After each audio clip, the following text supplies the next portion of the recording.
ช่วงนี้นะอากาศร้อนมากพายุเข้าฝนตกโควิดอีกจะออกไปจ่ายของเองมันเหนื่อยเกินไปสำหรับป้าค่ะป้าก็เลยสั่งซื้อออนไลน์ผ่านแอป Happy Fresh เขามาส่งถึงหน้าคอนโดเลยค่ะสวัสดีค่ะใช่ค่ะมาส่งที่ครัวชั้นสูงเลยนะคะ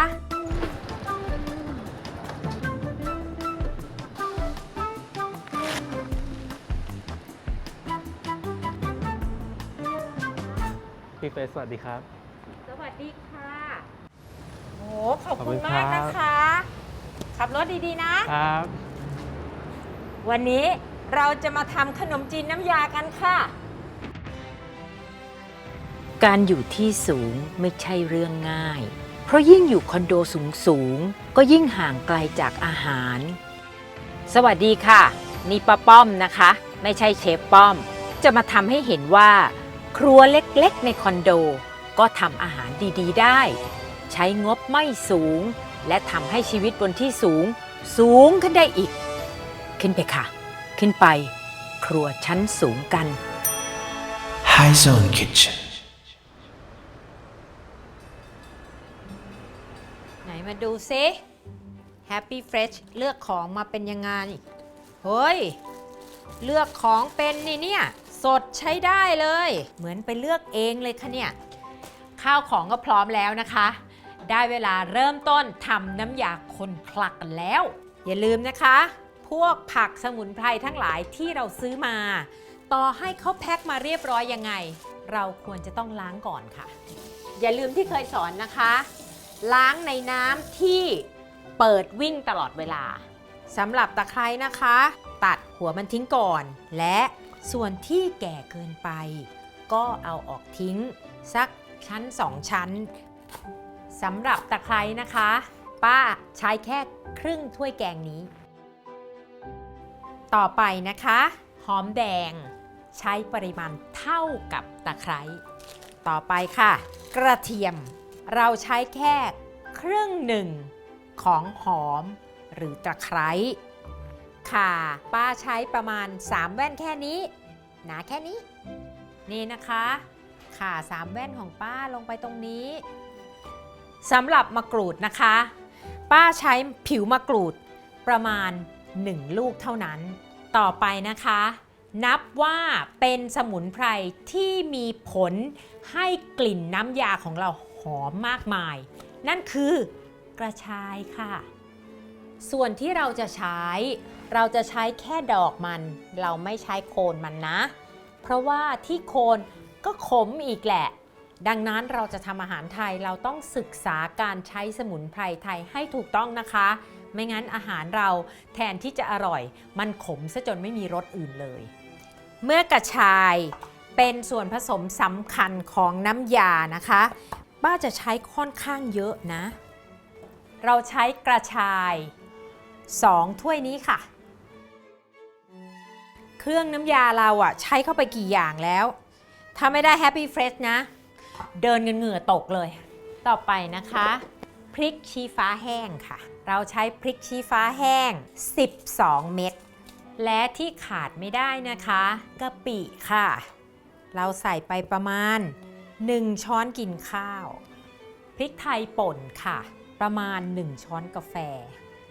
และสุดท้ายนะคะปลาอินทรีเค็มค่ะเนื้อปลาอินทรีมันจะหอมตัวนี้ล่ะเป็นสิ่งที่บางคนไม่ได้ใส่และไม่รู้ว่ามันคือของอร่อยของขนมจีนน้ำยาทีเดียวก่อนอื่นนะคะเราต้องเอาก้างปลาออกก่อนง่ายมากค่ะถ้าปลาอินทรีมาเป็นชิ้นเราสามารถเห็นก้างเมื่อเลาะออกมาอย่างนี้แล้วลองเอามือจับดูพอจับเจอก้างเราก็ดึงออกมาได้ถ้าไม่อยากชั่งตวงวัดแบบเป๊ะๆก็จัดเรียงลงจานให้ได้สัดส่วนประมาณนี้เลยค่ะคราวนี้เราก็จะต้มเครื่องแกงทั้งหมดที่เราเตรียมไว้นะคะเราจะต้มเครื่องแกงด้วยหางกะทินะคะถ้าเป็นกะทิสำเร็จรูปให้เราเติมน้ำลงไปด้วยต้มไฟแรงจนเดือดค่ะ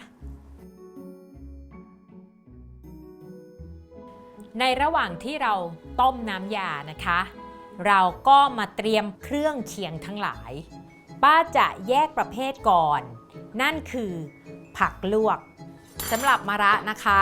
ป้าจะผ่าเป็นท่อนแบบนี้ก่อน แล้วผ่าครึ่งอีกที ขูดไส้ในออกค่ะ หลังจากนั้นป้าขอซอยให้เป็นแผ่นบางๆก่อนค่ะ เวลาเราซื้อถั่วงอกมา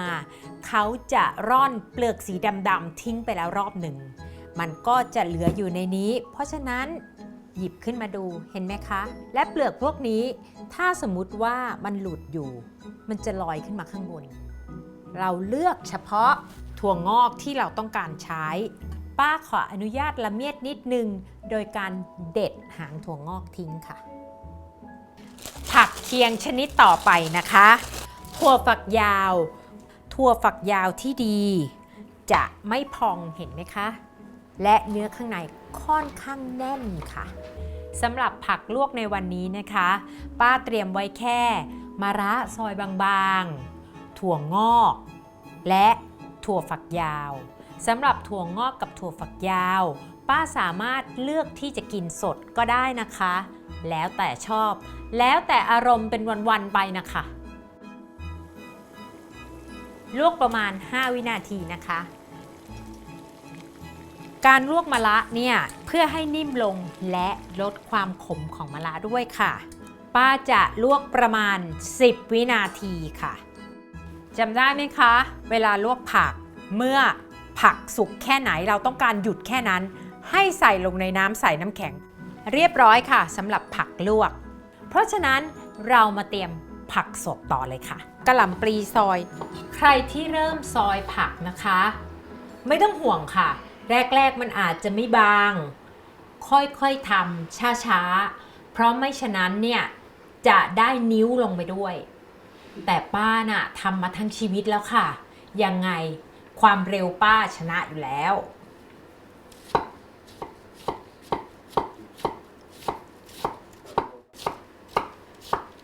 พริกชี้ฟ้าแดง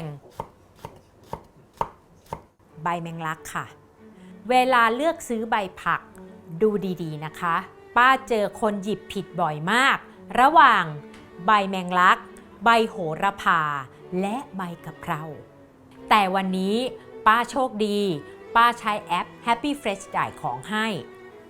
แค่กดเขาก็เอาใบแมงลักที่ถูกต้องมาให้ป้าเลยล่ะค่ะเกี๊ยมฉ่ายจริงๆแล้วป้าเองชอบเกี๊ยมฉ่ายมากกว่าเพราะว่าเกี๊ยมฉ่ายมันจะมีออกรสหวานมากกว่าผักกาดดองนิดหนึ่งคราวนี้เรามาถึงสิ่งที่จะทำให้น้ำยาของเราข้นคลักนั่นก็คือเทคนิคเดียวกับแกงส้มที่ป้าป้อมเคยสอนไปแล้วค่ะป้าป้อมจะใช้แต่เนื้อปลาไม่เอาหนังนะคะเพราะว่ามันจะทำให้เนื้อแกงของเราหยาบและตอนนี้นะคะเครื่องน้ำยาของเราเปื่อยได้ที่แล้วค่ะถ้าดูด้วยตาเปล่าไม่เป็นให้เอาซ่อมขึ้นมาแล้วกดดูเห็นไหมคะ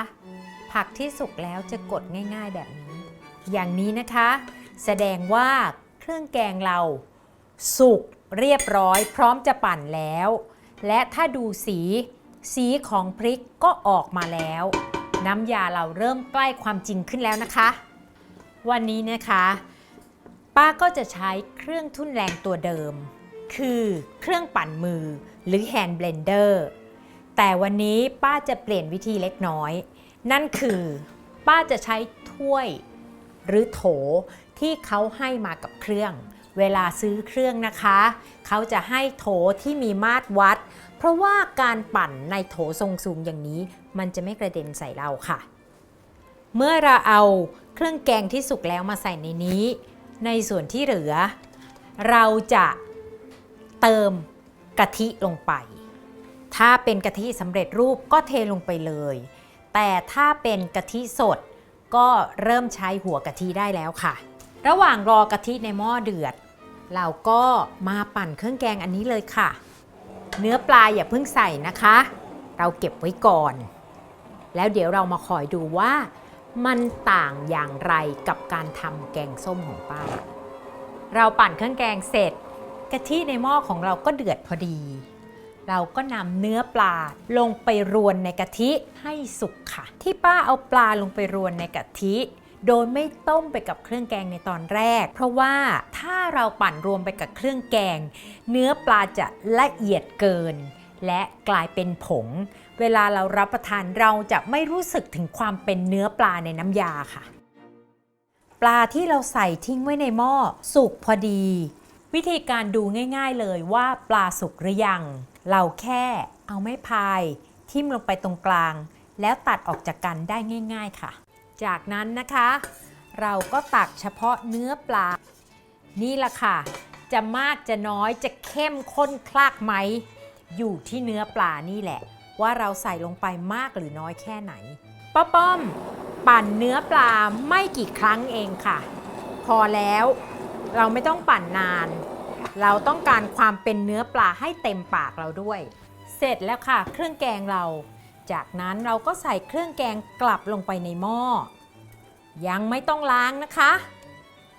เดี๋ยวป้าจะสอนให้ไหน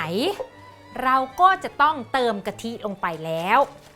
เทลงไปในกระป๋องนี้เลยค่ะป้าผสมน้ำเปล่าลงไปด้วยแล้วก็ล้างกระป๋องเลยค่ะที่สำคัญนะคะป้าไม่ได้ล้างแค่กระป๋องหรอกค่ะนี่เอาลงไปล้างด้วยบอกแล้วไงคะเราใช้วัตถุดิบให้คุ้มค่าดีกว่าค่ะใส่ลงไปเลยค่ะแล้วตอนนี้นะคะเราก็เร่งไฟแรงแล้วรอให้เดือดอีกครั้งหนึ่งตอนนี้นะคะป้าป้อมจะใส่น้ำตาลปี๊บลงไปประมาณ1 ช้อนกินข้าวนี่คือเทคนิคหนึ่งนะคะใส่น้ำตาลลงในของคาวทำให้รสเค็มในอาหารคาวอร่อยขึ้นปกติแล้วนะคะน้ำยาที่คุณแม่ของป้าป้อมทำให้กินมาตั้งแต่เด็กน่ะเมื่อเดือดปรุงรสเสร็จก็กินได้แล้วแต่สมัยนี้เพิ่มโปรตีนโดยการใส่ลูกชิ้นปลาลงไปค่ะลูกชิ้นปลามีหลายขนาดค่ะมีตั้งแต่ลูกจิ๋วๆขนาดปลายหัวแม่โป้งหรือลูกใหญ่ขนาดนี้ถ้าขนาดนี้แล้วนะคะป้าป้อมขอหั่น4เลยค่ะเพื่อความสวยงามในการรับประทานและเอาเข้าปากของเราเมื่อน้ำยาเดือดแล้วนะคะป้าป้อมจะใส่ลูกชิ้นปลาที่เราเตรียมไว้ลงไปเรียบร้อยค่ะน้ำยาข้นคลักของป้าป้อมขั้นตอนสุดท้ายเราจะชิมกันแล้วป้าป้อมไม่อยากจะบอกว่าแทบไม่ต้องปรุงอะไรเลยค่ะเพราะมันอร่อยด้วยปลาอินทรีเค็มกะปิในขณะเดียวกันป้าป้อมตัดรสด้วยน้ำตาลปี๊บถ้าใครคิดว่าเค็มไม่พอมีตัวเลือกค่ะน้ำปลาหรือเกลือเติมลงไปเพิ่มความเค็มแต่ต้องระวังอย่างที่ป้าป้อมเคยบอกนะคะถ้าใช้น้ำปลามากเกินไป